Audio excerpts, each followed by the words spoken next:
রাষ্ট্রীয় মদতে হয়েছে, রাষ্ট্রীয় বাহিনীর দ্বারা হয়েছে এবং রাষ্ট্রীয় বাহিনীর সহযোগীদের দ্বারা হয়েছে। তারা এই হত্যাকাণ্ডের বিচার করবেন না, কারণ তারা নিজেরাই হত্যাকারী।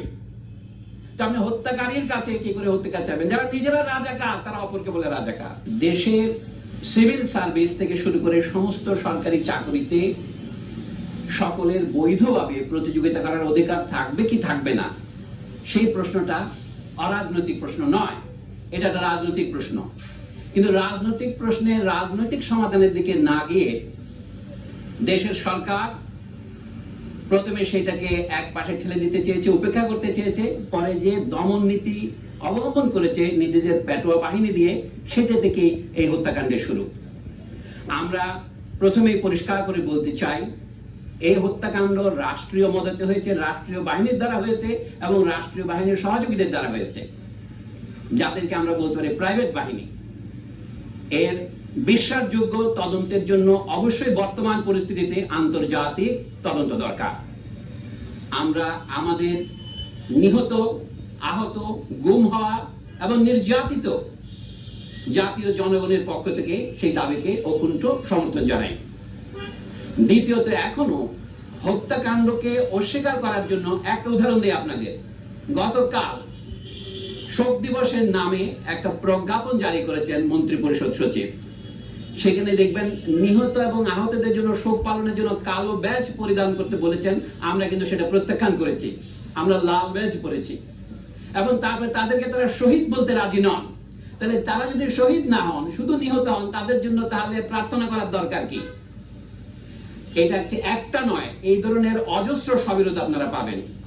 সরকার এখন এই হত্যাকাণ্ডকে জায়েজ করবার জন্য যে অজুহাত ব্যবহার করছেন, যে তারা মেট্রো রেল স্টেশনে হামলা করেছে, সেতু ভবনে হামলা করেছে, অথবা বাংলাদেশ টেলিভিশন ভবনে হামলা করেছে। আমাদের জ্ঞানী বিশ্লেষকরা, যেমন ব্রিগেডিয়ার জেনারেল শাকাওয়াত হোসেন, তার পরিষ্কার করেছেন এইগুলিকে বলা হয় কি পয়েন্ট ইনস্টলেশনস, কেপিআই। এগুলি রক্ষার জন্য সরকার কোনো পূর্ব ব্যবস্থা গ্রহণ করেনি, অথবা করলেও যথাযথ ব্যবস্থা গ্রহণ না করার ফলে এটা এর দায় কে বহন করবে? তাদেরকে বহন করতে হবে। আর যেখানে গুলি হয়েছে, ধরুন প্রথমে আবু সাইদ যেখানে নিহত হয়েছে রংপুরে, সেখানে কোন কেপিআই আক্রমণ করেছিল তারা? এখনো সরকারের সর্বোচ্চ মহল থেকে বলা হচ্ছে যে আমাদের উন্নয়নের প্রতীকগুলোকে ধ্বংস করার জন্য আমাদের রাজনৈতিক বিরোধীরা এই আন্দোলনে ঢুকে পড়েছে। কথাটা যদি ধরে নেই যুক্তির ক্ষেত্রে সত্য হয়, তাহলে বলতে হবে দেশের মানুষ এটাকে সেই মুহূর্তে সমর্থন করলো কেন?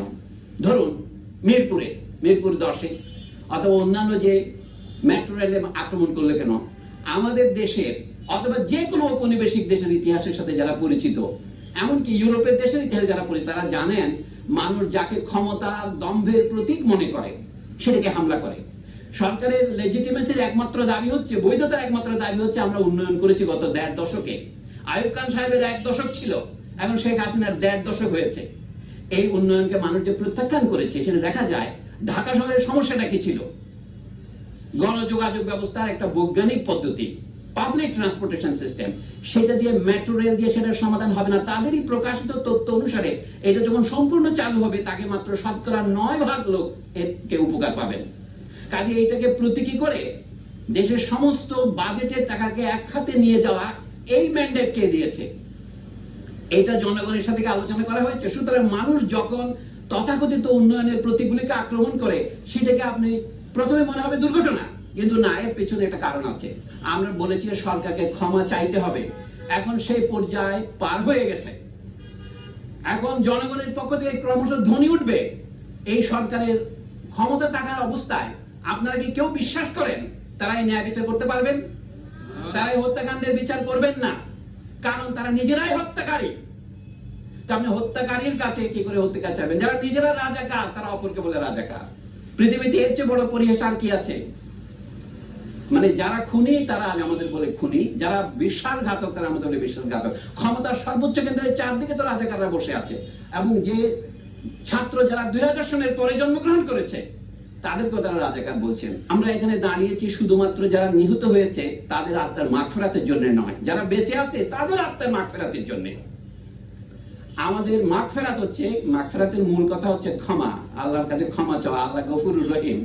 এবং যারা নিহত এবং আহত এবং যারা নির্যাতিত, এখন নিপীড়িত এবং যারা পলাতক, আমরা তাদের প্রতিকার চাই, এবং তাই এই প্রতিকার সম্ভব হবে যখন দেশের সমগ্র জনগণ ওদের মতোই বেরিয়ে আসবে। মনে হচ্ছে এটা শুধু ছাত্র যুবকদের আন্দোলন, আসলে এটা ছাত্র যুবকদের আন্দোলন নয়, এটা সারা দেশের আন্দোলনে পরিণত হয়েছে এবং পরিণত হতে চলেছে। আন্দোলন বন্ধ হয় নাই, আন্দোলন বন্ধ হবে না। আমরা আজকে শিক্ষক হিসেবে দাঁড়িয়েছি, কিন্তু আমরা শিক্ষকতার বাইরেও আমাদের সামাজিক ভূমিকা আছে। আমরা তো ভোটারও বটেই, এবং সবচেয়ে আমি একটা আত্মসমালোচনা করব, আমরা আমাদের যথাযথ ভূমিকা পালন করিনি। একটা কথা আপনাদের বলি, আমাদের একটা ধারণা ছিল বেসরকারি বিশ্ববিদ্যালয়ের ছেলে মেয়েগুলো ফার্মের মুরগি, ওরা রাজনীতি করে না, এটা ঠিক, ওদেরকে রাজনীতি করতে দেওয়া হয় না, উৎসাহিত করা হয় না। আজকে আমরা অবাক হলাম যখন সরকারি বা পাবলিক বিশ্ববিদ্যালয়গুলিতে সরকারি বাহিনীর হামলার ফলে সাধারণ ছাত্ররা জেগে উঠলো তাদের বিরুদ্ধে। তারা যখন পরাজয়ের মুখে, তখন তাদেরকে সরিয়ে নিয়ে রাষ্ট্রীয় বাহিনী ঢুকিয়ে দেওয়া হলো, এবং তখনই দেখা গেল আন্দোলন ছড়িয়ে পড়লো। শুধু কি ঢাকার প্রাইভেট বিশ্ববিদ্যালয়গুলিতে না, সারা দেশেতে ছড়িয়ে পড়লো। মানব জাতির ইতিহাস যদি দেখেন, আসলে কি মানুষ যাকে যে যুগকে আমরা আদিম যুগ বলি, মধ্যযুগ বলি, তার তুলনায় আমরা কি বেশি সভ্য, বেশি সদয়, বেশি দয়ালু, বেশি ভালোবাসা প্রবণ হয়েছি? আমার সন্দেহ আছে। সেটা নিয়ে আজকে আলোচনা করার বিষয় নয়, কিন্তু আমি বলবো তারপরেও আপনার ভবিষ্যৎ প্রগতির জন্য নয়, আপনার আজকের জন্য আমাদের দাঁড়াতে হবে বুক বেঁধে। হ্যাঁ, গুলিতে যারা মারা গিয়েছেন তারা আমাদের পথ প্রদর্শক। আমাদের মধ্যে অনেকে আমরাও মারা যেতে পারি, আমরাও গ্রেপ্তার হতে পারি, সেটা মনে রাখতে হবে আপনাদের। আমরা বিশাল জনস্রোতের সঙ্গে আছি, কিন্তু আমরা ভেসে যাওয়ার জন্য আসিনি। আমাদের বুদ্ধিজীবী হিসাবে আমাদের আত্মসমালোচনা দরকার, আমাদের এই সমস্যার পুরো পুঙ্খানুপুঙ্খ ব্যাখ্যা করা দরকার। সংকটের উৎপত্তি কোথায় সেটাকে না গিয়ে সরকার এখন বলছে এই দল সেই দলকে নিষিদ্ধ করব, সেটা কিন্তু মূল সমস্যার কোনো হাতই রাখবে না, শুধু সমস্যাকে আরো বাড়াবে, আরো ক্যান্সারের সৃষ্টিপাত করবে। এই জন্য এখন যেটা দরকার, পুরনো কথা ধার করেই বলি, রাজনৈতিক সমাধান। রাজনৈতিক সমাধানের প্রথম পদক্ষেপ হচ্ছে বর্তমান সরকারকে নিঃশর্তভাবে ক্ষমা প্রার্থনা করে পদত্যাগ করতে হবে। এই পদত্যাগ ছাড়া নতুন কোন রকমের ব্যবস্থা আমরা যেতে পারবো না। হয়তো এখন আমার কথা আপনাদের কাছে এখনো মনে হবে খানিকটা ইউটোপিয়ান, কাল্পনিক, কিন্তু আপনারা সেটা দেখতে যাচ্ছেন। আজ না হোক কাল হোক, যত দ্রুত এই অবস্থার পরিসমাপ্তি হয় ততই আমরা বিশ্ববিদ্যালয় খুলতে হবে। আমরা লিখেছি শিক্ষার্থীরা গ্রেপ্তার কেন, অবিলম্বে মুক্তি